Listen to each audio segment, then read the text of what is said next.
they're off. Oak Tree at Pleasanton, where horse racing's elite compete for $1.7 million in prize money. Guaranteed pick 4 on weekends. 5 stakes races. A real scramble, Juvie. Experience heart-pounding action and the thrill of victory. Watch and wager for a chance to win. Oak Tree Racing returns to Alameda County Fair. Action-packed live horse racing. Free with fair admission. Visit website for race dates. Talk2SV is brought to you by Bay Area Business Roundtable, Bay Community Fellowship, Berkeley Repertory Theater, East Oakland Leadership Academy,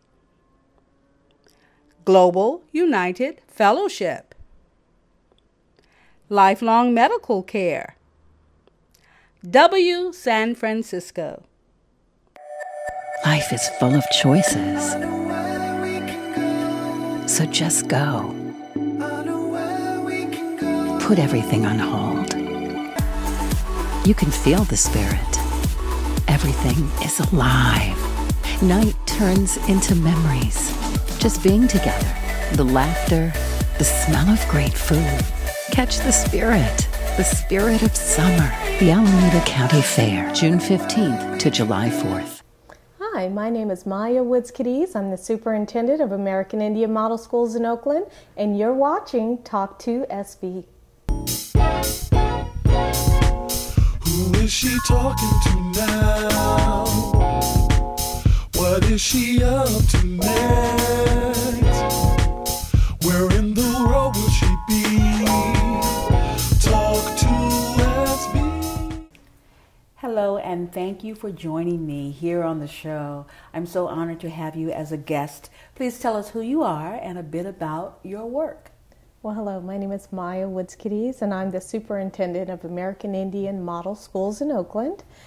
And I am just finishing up my first year superintendent, and before I was a superintendent of American Indian Model Schools, I was a parent. So I believe very strongly in the system and what we're doing for children. I'm a longtime Oakland resident and also was an Oakland student and a 5th generation Oaklander. And so I just love doing the work that I'm doing, serving children and really providing a quality education for our students in Oakland. Well, you've given the number one priority, that being a parent, the inspiration, of course, for wanting to ensure quality education. Beyond your commitment to parenting, what inspires you to do the work that you're doing? Well, you know, I've always kind of felt called to do the work that I'm doing. I grew up believing and being taught that we weren't on this earth just to fill space, and each one of us had a responsibility to kind of find out what our job was, our duty, or our goal to achieve. And so mine really is to provide quality education and equity through education for underserved students. And so everything that I've done in my career is really geared towards that. And so for me, it's a higher calling. It really is just a duty or a burden, if you will, a positive burden, you know, to provide something better for children. Our educational system has been attacked from various sides, yet American Indian Model Schools is exemplary in its approach to education. How so? Explain it. Why is American Indian Model Schools so successful? Well, I think first of all, you know, it goes back to our 4 tenets, and I think the first, most important one of our 4 tenets is family. And we really build relationships for our students. We make sure our students have a caring adult and someone who really tracks their progress as you would your own child. And then we provide a quality education for our students and access to AP classes or access to accelerated classes. Our kids are on campus at Ames longer than I think any school. Maybe KIPP is there longer, but I doubt it, in Oakland. And you know, our kids really, they're there a long time. They're with caring people. They're exposed to a quality education, and we make sure that if they don't get something, we take our time and make sure that they get it. So we keep them on campus a long time, but we do it in a caring, loving way, in a way to expose them to a quality education. And by having access to the children for the time that you mentioned, how then can you measure the progress? Oh, absolutely. So first of all, we start with, do our kids know, and do we know as educators what they're supposed to learn? So it's a metacognitive piece for our students, but it's really clear tracking for us as well. And then once we know, do we know that we're teaching it to the best way for students to grasp it? Are we meeting the whole child? Then are we measuring and making sure that our students learned what they were supposed to learn? And then we have embedded tutoring and enrichment time so that if our kids did not learn it, we take the time to reteach it. And if they need something that stretches them a bit more, we take that time to give it to them. So it's a really simple formula, but it's a formula that works, and it starts with knowledge, knowing, and our kids knowing what they're supposed to learn. When you talk about knowledge and the transfer of information, you talk about the cognitive process. How are kids learning in this technologically savvy culture that we live in? Oh, absolutely. It seems like our kids are born knowing how to use technology. And so we're in a different age. The aims of the past, they didn't really use technology because it wasn't required. And so I always joke with people and say the pen that you're using was state-of-the-art technology at one time. And so we really just incorporate it as a tool. And not just that, but we're looking at not just having them use as a tool, but getting them to understand when they use that laptop or that tablet, what are the components that go into it and how does that work and what can you create more? So I'm giving you a little bit of a peek of what to expect for AIMS in the future, because we're starting to look deeper into having our kids not just use the technology, but understand and be able to create something more with it. So technology is a big part of where we're going with AIMS. So the basics of educating children. How do you define the basics of your education model at American Indian? Well, first of all, we make sure they know the basics. So we have our kids literate in math and in language arts. So can they read at the correct and advanced level? Can they do math, or do they have automaticity with math? And are they able to write coherent sentences and essays? And then from there, once they have the basics, we always say, from K to 2, they're going to learn how to read. But from 3 on, they're going to read to learn. And so it's really the basics, making sure they have those skills, but then making sure they can expand their thinking based on the solid skills they got from us. We live in the Bay Area. It has been said that there are upwards of 100 dialects spoken in this general population. Yeah. Language as a barrier, language as an aid to transfer of knowledge, to education. How does language factor in to your process at American Indian? So language factors in quite a bit.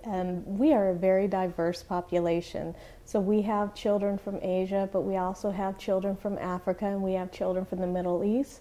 We have people from South America and Central America, and we have kids who were born here as well. And so we have various languages. And what we do is we build in our ELL time, and we also incorporate into our instruction. But we also want our kids to know each other and appreciate their own languages. So we really try to integrate our group so that our kids who may be speaking Eritrean or our kids who may be speaking Cantonese have a chance to get to know each other and interact. And as far as the instructional side, we give them the instruction in English, but we scaffold to be able to give them that kind of higher level concept and the word that matches that concept. Given the commitment you have to multiculturalism and languages that span the multicultural landscape, what is required of your staff, of your instructors? So all of our core instructors are credentialed by the state of California, and embedded with that credential is an ELD component, or English Language Learner, English Language Development component. And they're all expected to have that so that they can meet the needs of our students.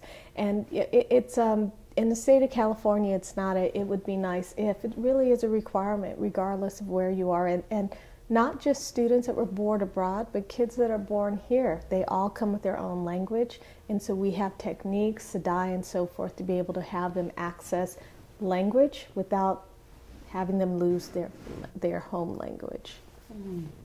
So if we had a side-by-side comparison of charter school education versus public school education, how would you compare the two?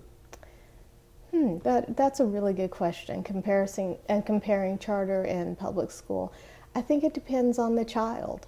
You know, as a parent, I think it's about parent choice and child fit. Some kids are going to thrive in charter schools, and some kids are going to thrive in public schools. It's not about the either or. It's really about providing a quality education overall. Yes, Ames, we're doing quite well. And yes, I would love to see our public schools in our neighborhoods do as well as we're doing. So how do we bridge the gap between charter and public education so that they support each other? Well, I think that's $1 million question, isn't it? I think that getting beyond the either or conversation and start having more collaborative and conversations. I know Oakland's superintendent really has come with that mindset and has had some success in other states. And I know that we're starting to kind of look at charter compacts and so forth. Charters came about because what we were doing in public wasn't working. The promise of charters is that we were able to do something unique and then be able to take those models back to the public schools and be able to replicate. I haven't seen a lot of that happen yet, but I know a lot of new leaders in charter and public who are open to doing that collaborative piece. You are also involved in the education process on the national level. Tell us a bit about your involvement with professional organizations devoted to education. So locally I sit on the Oakland Alliance of Black Educators. I'm also part of a California group, the California Association of African American Superintendents. I also have presented at national conferences on education as well. I think that the conversation really needs to be about equity across the country. I know that we now have been given more rights to states just recently, and so a lot is being done with No Child Left Behind. I think that's great, but if we don't make sure that every child in the United States of America has access to a quality education, we are going to be shooting ourselves in the foot. So like I said, it's not an either or, it's a balanced piece to it. And so my work is really about how do we develop our children who traditionally have been underserved and it's been okay in our country. How do we then bring them to an equal playing field? Talk2SV. There is an ongoing argument about dedication and commitment to education versus the dedication and commitment to social acceptance. And sometimes kids get caught in the crossroads of that. What is your interpretation and what is your comment? Well, I think that we, first of all, need to look at that term social acceptance. What are we terming social acceptance and what are we terming, could be at times cultural shaming, right? And I think that cultural acceptance across the country needs to be expanded. I think that in all things be ready, and my goal is to prepare our students to be in all seasons, to really just be able to not fit in, but be able to shine. And so, yes, situational appropriateness, but without cultural judgment. And how do your students at American Indian find themselves getting along? You know, how do they interrelate? How do they learn from each other from a cultural exchange perspective? You know, that's what I really like about our school. Our kids do get along. I think they learn from each other just by interacting with each other. And the fact that, oh, we do Christmas, you don't do Christmas, oh, we do Eids, you don't do Eids, oh, we do Tiet, you don't do Tiet, let me tell you about it. And they just, it organically happens. I think kids are much more open than adults. We do have opportunities for them to present. We had a talent show last year where our kids actually presented, and many of them presented activities from their culture or dances and songs and so forth. And kids are just much more open than we are if we give them the opportunity to just be there and accept each other. And if we accept each other, they model it well. So cultural enrichment enhances, it does not impede. Yes, absolutely. Absolutely. I think if we can see each other for each other's beauty without judgment, and none of this, I don't see you because I want us all to be equal. No, I see you and it's beautiful and tell me more about you. And kids do that naturally. And I love that about our kids. What is a student prepared to do having gone through American Indian Model Schools? Well, I can speak as a mother. I am a proud mother of a child who has gone through American Indian schools, American Indian, at that time, American Indian public charter schools, and she's about to graduate as a pre-med neuroscience student. And her success, I think, she went to Grass Valley Elementary, so I've got to give a shout out to them, of course, because anyone that supports my children I love. But she also went through American Indian, and she learned how to study, and she learned that nothing's too hard, and she was exposed to things like Mandarin, something that I never thought my child would be exposed to, and she learned that rigor. And when she got to Wellesley, she said, "Oh, Mom, I already know how to do this." That's beautiful. So the expectation for high achievement continues well past the time spent on American Indian. Absolutely. The skills that they learn, I think the grit that they gain carries through life. And we have some very successful people from it. Yeah. And for parents who are watching or who will see you, yes, what do you want to tell them about American Indian and why their children should enroll?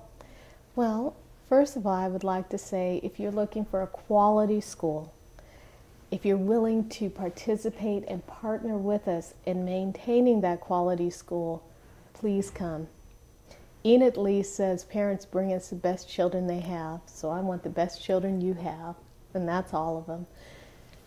What do we want from you as a parent? Why come to American Indian? Because you want something more, and you acknowledge that your child has a great future, and we're going to be partnering with you to give that future to them. You can get a quality education as if you were paying a $30,000 or $40,000 tuition, but not pay it. And all we ask is that you partner and support us and support your child. And to get in touch with you or someone at the school, what should someone do? Absolutely. Go to our website, www.aimschools.org. You'll learn all about our schools, and the application is online at that website.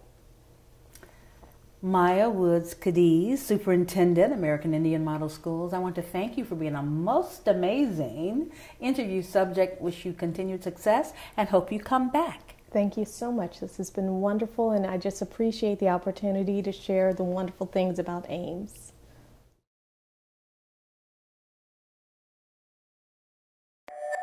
Life is full of choices. So just go. Put everything on hold. You can feel the spirit. Everything is alive. Night turns into memories. Just being together. The laughter, the smell of great food.